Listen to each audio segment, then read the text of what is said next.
Good morning, opponents. We are Team 8B with the statement of government is the best form of democracy. We hear about democracy is the best form. Yes. Okay. Now, in a civilization, there are 5 pillars, which are context related, job specialization, social classes, arts and cultures, and a centralized government. Without a good government, about democracy is the best form of government, and I am hereby standing against the statement. I would like to start my statement by saying democracy is not the best form of government. So, what is democracy? Democracy is a form of government in which people have the authority to deliberate and decide on weaknesses. Democracy could result in tyranny of the majority. Our point that is in democracy, the majority rules and the minority may not be represented. This leads to the possibility that the majority may mistreat the minority, which can be detrimental to society. Okay, thank you so much. When the action of the leader is abusing their power, this can all come to a halt. With higher freedom of speech and representation of the people, we are able to impeach leaders who abuse powers.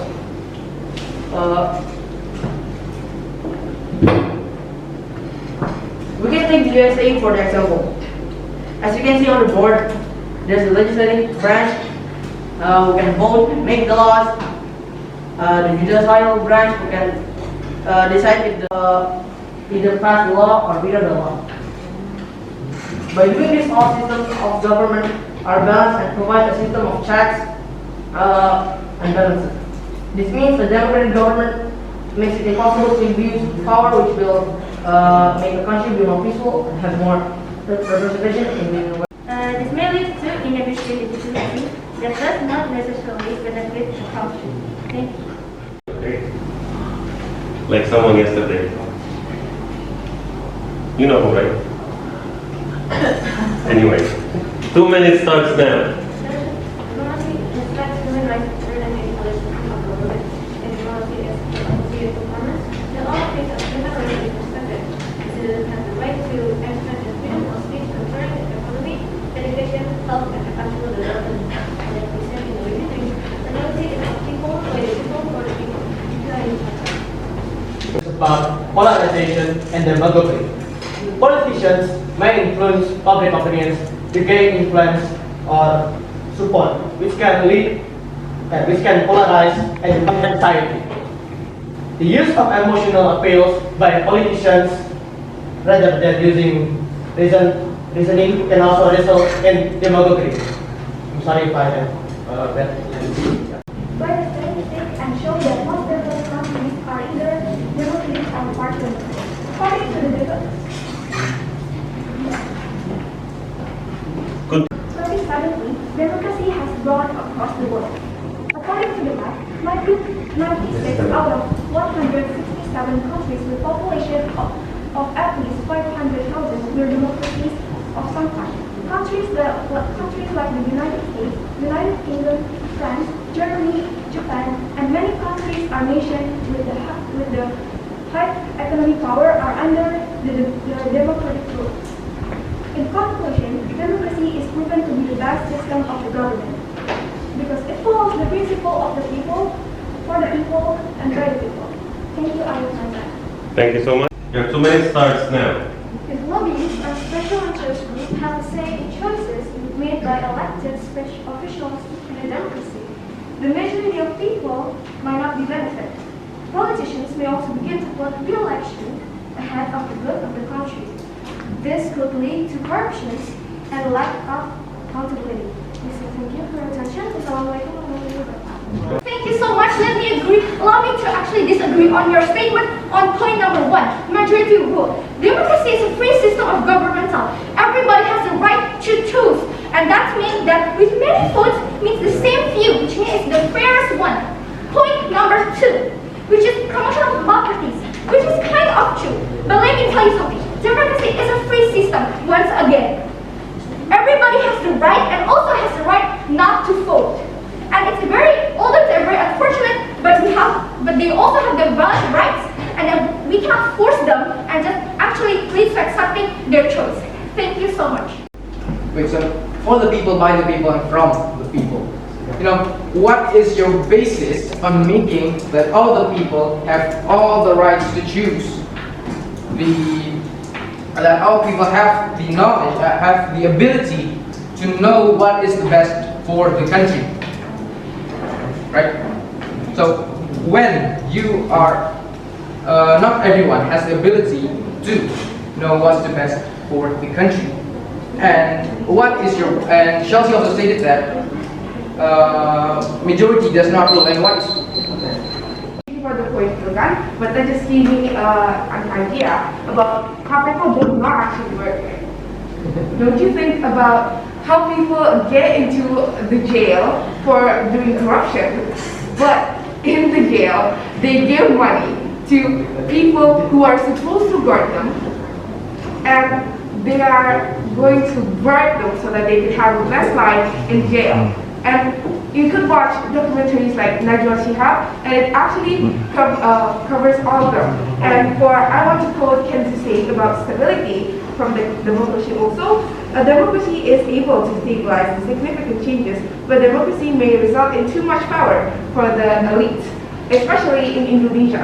Indonesia is a big country enough, but Indonesia cannot maintain or cannot use democracy in the right way. That results in the governments having so much power.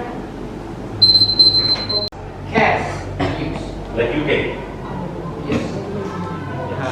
Okay. Assalamu alaikum warahmatullahi wabarakatuh. I'm Deandra, and I'm the first speaker from the affirmative side. Education is essential for success. We live in an increasingly interconnected world where possibilities and expectations for knowledge and performance grow by the day. That is why we don't want to fall behind. That's why we don't want to fall behind when there are actually resources to assist or achieve.